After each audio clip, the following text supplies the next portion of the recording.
बिस्मिल्लाहिर्रहमानिर्रहीम। अस्सलाम वालेकुम भैनों ते भरावो। अज असी अपने प्रोग्राम च एक ऐसी सकाफती विरसे के बारे गल करांगे जिहड़ा आस्ता आस्ता इस मुआशरे तो खत्म हो रहा है। असी गल करांगे पग दे बारे। पग ना सिर्फ एक कपड़े का एक टुकड़ा है जिहड़ा सर्दी विच सानू सर्दी तो बचांदा भी है ते साडे सिर नू गर्मी विच सूरज की तपश तो बचांदा भी है। पग उर्दू जबान का लफ्ज़ है। मुख्तलिफ जबानों में इन्हूं मुख्तलिफ नाम दिते जाते हैं। अरबी विच इन्हूं अमामा कहा जाता है, यूनानी विच इन्हूं दस्तार कहा जाता है, उर्दू च इन्हूं पग ते पगड़ी कहा जाता है, तो पश्तो विच इन्हूं पटका या पटके कहा जाता है। पाकिस्तान के जिन्ने भी सूबे ने सारे सूबे विच पग का इस्तेमाल होता है, कोई अजरक के तौर पर, कोई बलोची टोपी के तौर पर। एक इज्जत की निशानी है। मजहबी तौर पर भी ये पाकिस्तान का एक सकाफती विरसा है।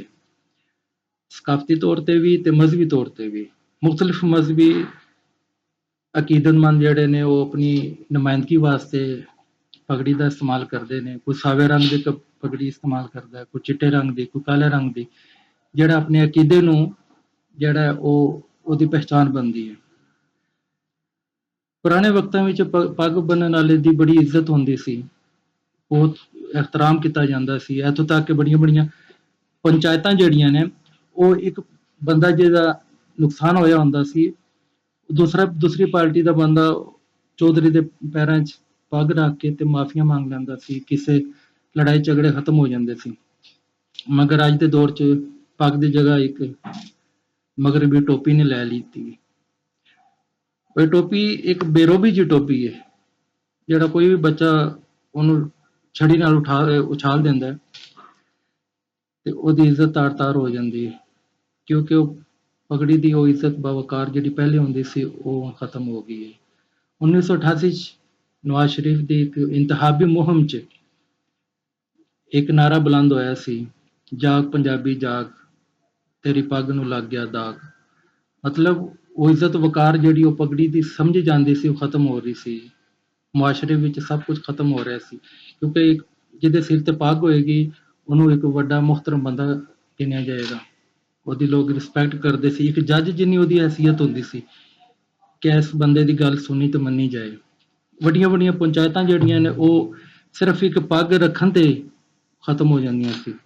सारे जिहड़े उन्हां दे दुश्मनियां होंदियां सी वो खत्म हो जांदियां सी कि इस बंदे ने अपनी पग जिहड़ी है दूसरे दे कदमां च रख दित्ती है, ते किस्से कहानियां खत्म हो जांदे सी। आस्ता आस्ता इस पग का जिहड़ा अज के दौर च ये ट्रेंड खत्म हो रहा है, ते लिहाजा सिर्फ इनू पिंडां थावां ते ना रखिया जाए, इनू अपने मुआशरे विच आम किया जाए। शलवार कमीज उत्ते थल्ले फुस्सा पाओ ते पगड़ी रखो ते बंदा एक बहुत अच्छा बारो बन जाता है। ते लिहाजा सानू जिन्ने भी चलो रोजमर्रा तो नहीं, लेकिन जिंदगी के जिहड़े अहम काम ने, शादी ब्याह हो गए, कोई भी बड़े फंक्शन होए, बंदे नूं अपनी पग का इस्तेमाल करना चाहिए। ते नाजरीन, पग का इस्तेमाल खाली पंजाब विच भी नहीं, पग का इस्तेमाल बाहर के मुल्कों विच भी होंदा है। ईरान विच लोग पग का इस्तेमाल करते हैं। अरब मुल्कों विच लोग अमामा पहनते हैं, गतरा पहनते हैं, जिहड़ा अपने सिर तो नंगा नहीं रख सकते। उन्हें अपनी तहजीब अपनी सकाफत नूं बरकरार रखा होया है। ईरान के लोग पगड़ी पाते हैं, ब्लैक रंग का मामा पाते हैं।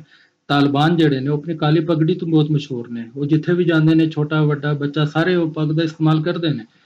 उन्होंने पता है कि पग की की कदरों मंजिलत है। सिंध विच लोग अजरक इस्तेमाल करते हैं, पग पाते हैं। बलोची लोग टोपी रखते हैं सिर ते। ते पंजाब विच इहदा आस्ता आस्ता जिहड़ा ना वो नाम खत्म होंदा जा रहा है।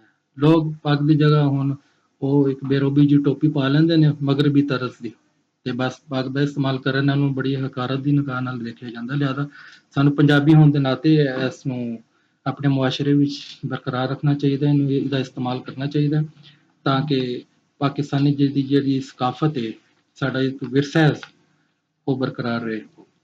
ते लिहाजा सानू चाहिए कि अपनी रोजमर्रा के कामां च किते आन जान होए, शादी ब्याह होए, ते उत्थे बंदा शलवार कमीज उत्ते पग का इस्तेमाल करे।